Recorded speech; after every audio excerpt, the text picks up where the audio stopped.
Oh man, I just had a great night's sleep at the Hill Country Cottages and RV Resort located here in New Braunfels, Texas, which is pretty convenient because that's where we're at for today's episode of Texan on Tour. Howdy, y'all. I'm Matt Miller. I spent my life on the open road, meeting, eating, and defeating the 9-to-5s with the good folk I came across. So come on the road with me as we hit the next stop on this episode of Texan on Tour.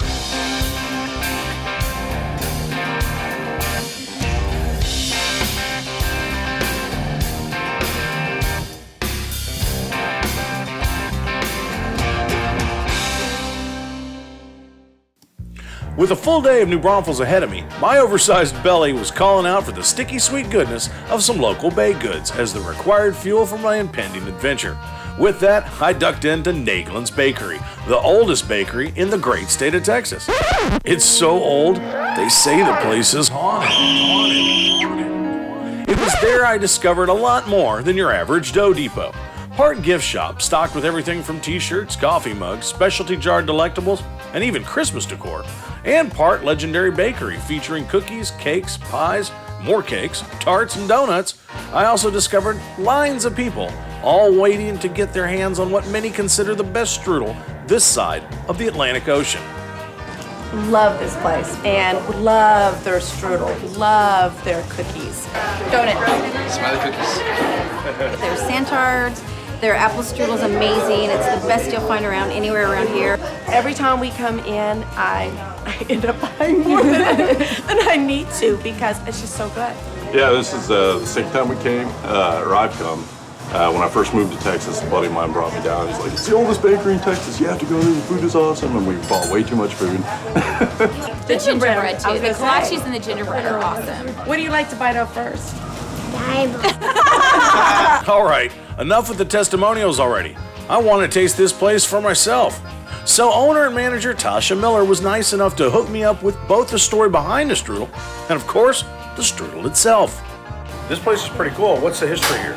It's been open since 1868. It's the longest running, continuously running bakery in the state of Texas. Wow. Edward Naegelin, he's a veteran of the Civil War, came in with a bag of flour and a couple dollars in his pocket and opened up a bakery. He had started in San Antonio and was unsuccessful, then ended up here in New Braunfels, Texas, and that's where we are now. And so it went through about 3 generations in the Naegelin's family. And the year 1980, the Granzines bought the establishment. And so now I'm a 3rd generation of the Granzines, and here we are. Awesome. Yeah. Awesome. Well, I hear you're known for the strudel. I must yes. try some. Absolutely. Try some strudel? I want you. Cool. Absolutely. Let's get some strudel. What do we got here? Okay, we've got our most famous strudel is our apple strudel. And so the original recipe from the Naegelin family. When the Naegelins were looking for a new family to buy in, they wanted someone who wouldn't change things. They wanted the old school recipes. They wanted things to run the same way that they had always run it. So there's really not, the original recipes are still here. We've added a lot of products, the Granzines have, but mostly we haven't messed with too much. Our apple strudel is what we're most known for. It's got apples, coconut, and cherries. So it's a special recipe of that. We also have cherry and peach. What would you be interested in? I'm gonna go with the apple. Absolutely, absolutely. We can get one of the ladies to get us some. Daisy, could you grab us an apple strudel? Get them a nice gooey one, maybe right up here up front. Awesome, we're gonna try some strudel here. Oh yeah, you definitely need a napkin after that. Thank you. That is awesome. You have very good strudel. Oh, thank you.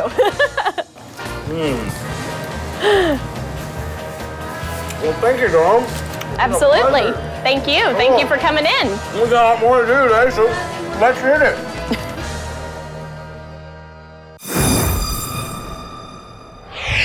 Here's a fun Texas fact for you. Did you know that in 1850, New Braunfels was the 4th largest city in Texas, behind Galveston, San Antonio, and Houston?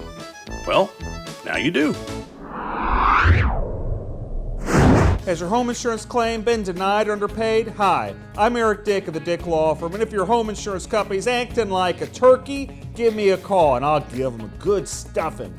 Don't settle for dry breasts when they could be juicy. Insurance companies just butter you up because they're greedy. But give me a call and I'll work for that gravy, baby. Call me right now at 832-LAWYERS. Don't delay. Call me today. Call me right away at 832-LAWYERS. Better get dick. So we're in New Braunfels. We're wanting to get our wild side on a little bit. So that's why we came to Animal World and Snake Farm Zoo. Animal World and Snake Farm Zoo is best described as a hill country treasure trove of some of the greatest of God's critters. Originally known for one of the largest snake exhibits on the planet, they've since branched out to include many other animals that you'd find in any modern zoo, and a bunch you won't. I got a chance to talk to the resident wildlife whisperer, Jared Forthman, and he gave me the lowdown on the grounds. So Jared, dude, digging what you're doing, dude. Appreciate it. What are you doing? Well, I'll tell you what, Snake Farm, as it was originally called, has been here since 1967. It kind of started out as just a side road attraction, mostly just snakes though. And about 8 years ago, the new owners came around and noticed the place is starting to get a little run down, but I definitely saw a vision here. Being a doctor in Dallas, with a little bit of funds to do so, he decided he was gonna put a lot of investment in this place and really give this place his heart. So they took over. Here and said, we're gonna buy a zoo. Yeah, it was just like that. You know, the city doctor from Dallas says, I'm gonna buy a zoo, moves on down, just with this plan of turning this into one of the biggest, baddest zoos this side of the Pecos, you know, No so kidding. absolutely. And so I hear that there's actually, this is gonna be declared here in the next year or so, the actual zoo of New Braunfels. Yes. Absolutely, Okay. All right. absolutely. We're ready to represent. So Cool, well, it looks like you got plenty of wildlife to represent. Who are these guys? we have Ingala and Motswari. These are extremely rare African white lions. Swahili right there, isn't it? Yeah, absolutely. Those are definitely some African names, but they're here to represent their species, just like a lot of other animals that we have out here. This is extremely rare animal in captivity. Their future in the wild is definitely not looking too promising now. So there's less than 100 of these wild, right? yeah, oh, absolutely. The more we can get the public up close and personal with animals like this, educate the public, the more chance we have at making a difference. So. Saving these beautiful, beautiful animals. Well, cool. Why don't you show me a little bit more around? Fantastic. With that, Jared let me get up close to several amazing mammals that you normally wouldn't be able to engage in any other scenario. I met a gorgeous white wolf, 2 hilariously laughter-filled hyenas, an ornery group of gators, and I even got to paint with an old cousin of mine. Now, some folks might say, but definitely not my mother. So I'm here painting with my friend Katie. Hey, Katie. Oh, that's you good like stuff. to paint? Yeah, it's We delicious. got any glue around here? Then I'll join you. I'll eat some glue. I think that might be what's wrong with me. I ate a lot of glue as a kid. Good girl, you want another color? Here. Oh, Oh, what yeah. you doing? You're gonna turn my hair yellow? Uh-huh. You know, there's a lot of Just for Men that went into turning that Katie, come here. medium to dark brown. Come here. Well, painting with my cousin Katie was cool, but I gotta say, one of my favorite parts was getting to cuddle with some cougar kittens. I'm playing with 2 things right now that in the future are gonna be potentially big enough to eat me. Now, no trip to Animal World and Snake Farm Zoo would be complete without seeing and talking about snakes. Snakes. Why did it have to be snakes? So, I'm gonna be shaking a little bit here. I don't do snakes, man. I'm sorry, snakes. I don't do it. You're not alone with that fear of snakes, but you know, this is Snake Farm, and if you live in Texas, you have to go by the Snake Farm at some point. And we've just got a wide range of just extraordinary different species of snakes. They're beautiful. They're intriguing. They're beautiful. They're majestic. Every color imaginable. They're slimy, but I know they're not. Yeah, exactly right. You know? Yeah. But you know, we try and get people in here and we try and debunk the myths. People need to know that even snakes have their place in the wild, and even Snake Farm, to the person who's scared of snakes, has its place here. And no truer words may have ever been spoken. Still, not a huge fan. Besides, you really do need to visit these guys, so I'm not going to blow it with a whole bunch of snake footage, when I could just as easily show you how much fun we had hanging with some of our other reptilian friends in the Lizard Lounge. Hey, is that one of them GoPro things? Yeah, my sister in Florida has one of them, but, you know, she can't use a phone, so... Hey, what are you looking at? We're proud of our love. Come and knock on our door. Knock on our door. We'll be waiting for you. We'll be waiting for See, we don't like that guy over there. They're always singing. Always singing. Three's company too. See what I mean? Shut up, Bill. All right, enough of these guys. Before I leave, there's just one other fella I need to say hello and goodbye to. Alan wa salam. Kefalik. My good friend Klaus over here. What's going on, buddy? How you doing? How you doing? He says, it's not the tumor, it's a hump. All right. Good boy, good boy. Well, ma salama. Well, that gets us over the first hump of the show. See what I did right there? Stick around, we'll be right back. And now, some Native American history. One of the Native American Indian tribes of Texas, called the Maai, who spoke the Tonkawa dialect, referred to the Kamal Springs of New Braunfels as Kanakayadista, meaning where the river has its source. Hi, I'm Eric Dick, a home insurance lawyer.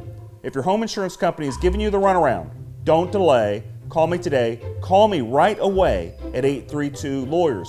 Home insurance companies are in the business of making money, not paying out claims. That's why you get a home insurance lawyer like me to hound them and pound them to get you the money you deserve. Don't delay. Call me today. Call me right away at 832-LAWYERS. I'll take them to Pound Town, baby. Now, there's not much better than cheese, chocolate, and wine. And that's why we're here in downtown New Braunfels to check out Gourmage, because they specialize in all three. But me, well, you know I'm all about the cheese. Located in the heart of New Braunfels, Gourmage is the kind of specialty cheese shop your folks might drag you to as a kid, and you can't wait to revisit as an adult. They serve a variety of gourmet soups, salads, and sandwiches, along with some of the finest wines and specialty homemade ice creams. They even offer a class on making mozzarella for those that don't mind getting their hands, well, cheesy. I stepped in to ask owner Stephanie Richardson about her shop and grab some lunch. So, Gourmage, best little cheese shop in Texas? Absolutely. I How'd you wasn't get really into this? expecting to own a cheese shop, but when opportunity knocks, I like to open the door. So Okay. when this cheese shop became available, I thought, what better way to fuel my passion, my appetite for food, if you will, than to own a cheese shop. So when you combine that with cheese, chocolate, wine, gourmet goods. Those are three of my favorite things. Yeah, well, mine too. Good thing it works out that way, right? Right? Well, tell me, what do you have here? We try to carry a little bit of everything. Cow's milk, goat milk, sheep's milk. We carry some Texas cheeses. Primarily, we carry European cheeses. So you also make your own ice creams. What is this? You have a balsamic Yes, fig. this week, one of our flavors is fresh chev with balsamic roasted fig. Chev. Chev, fresh goat cheese. Goat Yes. cheese. And people are very surprised by that. If they've had goat cheese, sometimes they think it's a little too tangy or a little too aggressively That's flavored. what I'm thinking right now. It actually tastes a lot like cheesecake. So if Can you we try imagine- some? I think we should. Let me get you some. Awesome. It's We're gonna really try some delicious. fig goat cheese ice cream. But I have to warn you, it's going to spoil you for every other ice cream. Fortunately, we sell it by the quart also. All right. We Here's usually some have goat probably cheese, 7 to 10 different flavors. fig, balsamic fig, goat cheese, balsamic fig goat cheese ice cream.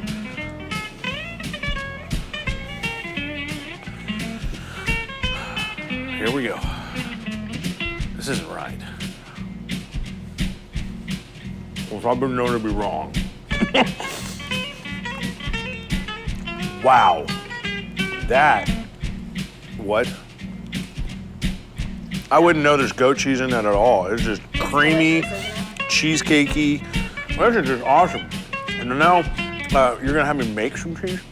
We are going to have you make some cheese. What's because, we do make our own mozzarella here, and we do mozzarella making classes. Many people are surprised to know that once you have the curds made of the mozzarella, it really only takes about 15 to 30 seconds to make a really nice little ball of fresh mozzarella. And if you've ever had it warm with extra virgin olive oil and maybe a little French grace sea salt, that will be next on your favorite list after the goat cheese ice cream. I'm sorry, what did you say? You were talking. It was like, wah, wah, wah, wah, wah, wah, wah, wah. This is so good. Who would have thought I would like goat cheese ice cream? Well, cool. We're gonna go make some mozzarella. Making mozzarella is actually pretty easy once you've got the curd. The hard part is getting the gloves on. If it doesn't fit, you must have quit, right? Too soon? And then keeping a hold of the darn ball, as it's a blistering 180 degrees when it comes out of the boiling water. But you know what they say, if you can't stand the heat, get out of the kitchen. Though if it's fine and fresh you dig, well, roll it up and dig on in.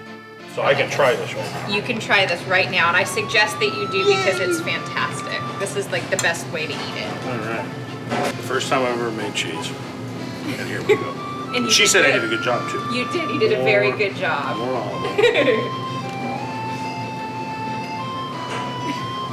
You're right, my cheese is good. It is. It's very good. You did a good job. That's wonderful. Well, thank you so much. Absolutely, my pleasure. That is awesome. You did good for your first time making cheese. Hey. Before we left, I had to get a taste of their homemade double espresso marshmallows. These ought to keep me going, especially where we're going. Stick around, we've got more meat over the break.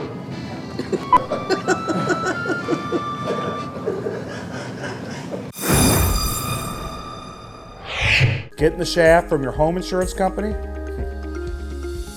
Better get Dick.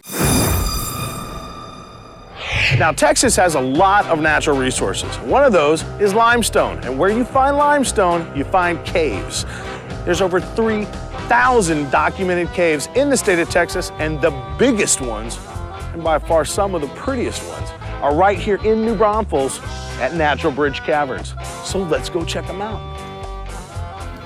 At first glance, Natural Bridge Caverns seems, well, a bit on the surface. Zing! Lots of family fun out in the sun. With a huge gift shop, painting for gold attraction, and a maze adventure, they definitely don't come up short on the tall list of things you'll want to do with your family.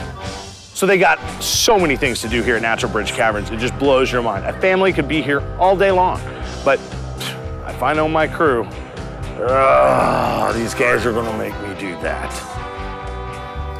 And they did. As you can tell, I think about as much of heights as I do snakes. Why? Well, I have what I like to call a healthy fear of falling, breaking something, and living through it. And the pain that is associated with the broken something, well, pain hurts me. But I got saddled up with all the proper safety gear anyway and faced my fear like a little girl. Close. Oh. All right, man, you ready? Yeah. All right. Lift up your feet if you will. All right. All right. Have fun. Oh no! Oh no! Oh no! No! No! No! No! No! No! No! No! No! No! Oh no! No! No! No! No! No! No! Oh!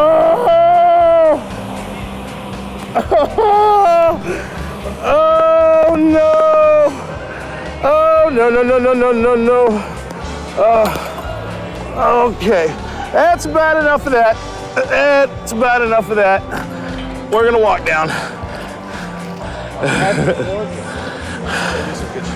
All right, well, I've done it, and now it's time to get down. Put me back with the lions and the snakes. All right, so it wasn't that bad. It was actually pretty fun, but having checked it off my list of things I've done and probably won't ever do again, it was time to meet the man behind the caverns, Vice President of Daily Spunk and Chief Spelunker himself, Mr. Travis Wiest. Travis, dude, this place rocks. So how does one find himself as the VP of this hole? Well, the easiest way is just to be born into it. So the land here has been in my family since 1886. The cave was discovered in 1960, and we opened as an attraction in 1964, and it's been growing ever since. No kidding. I mean, it looks like you guys really, this is an all-day affair for a family. Yeah, there's a lot to do. Obviously, the Caverns is still the primary attraction, and most people come to see the cave. We actually have 5 different tours of the cave. Mm-hmm. 2 of them are available daily. We have wild cave tours for the really adventurous. We have a lantern tour first thing in the morning.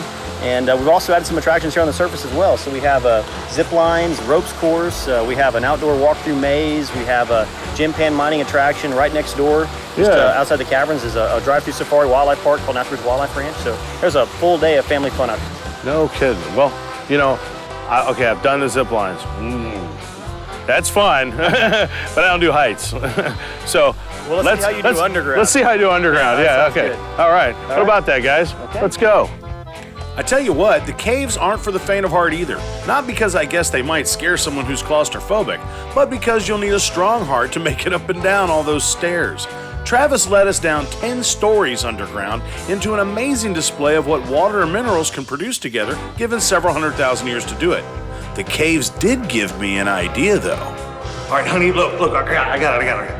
We're gonna hang the bat wing there. We're gonna park the Batmobile here. I mean, look, don't argue with me. You've got your purse collection. Please let me have this. Please? Well, with all this guided falling and cave crawling I'd been doing, it was time to grab a good sit-down meal, and so we headed over to the undisputed best German cuisine restaurant in all of New Braunfels, the Alpine Haus.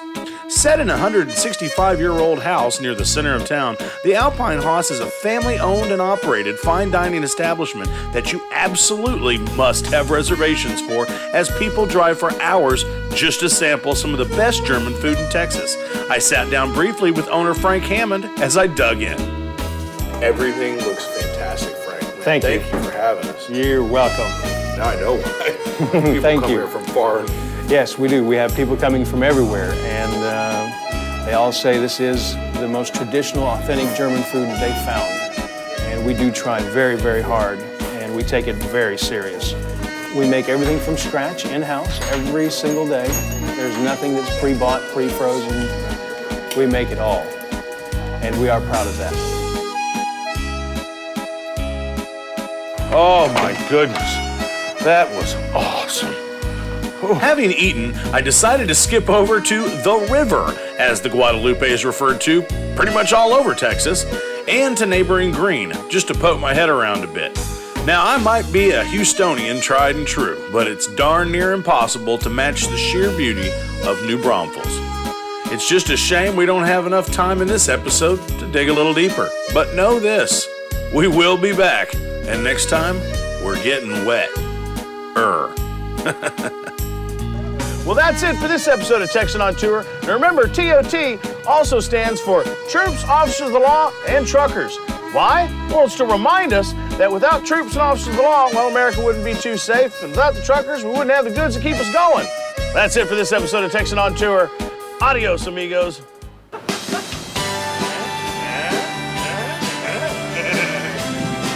Good work. I'm going to crew. Bye. Oh, give it a rest, Bernie. All right, there, bye. Oh.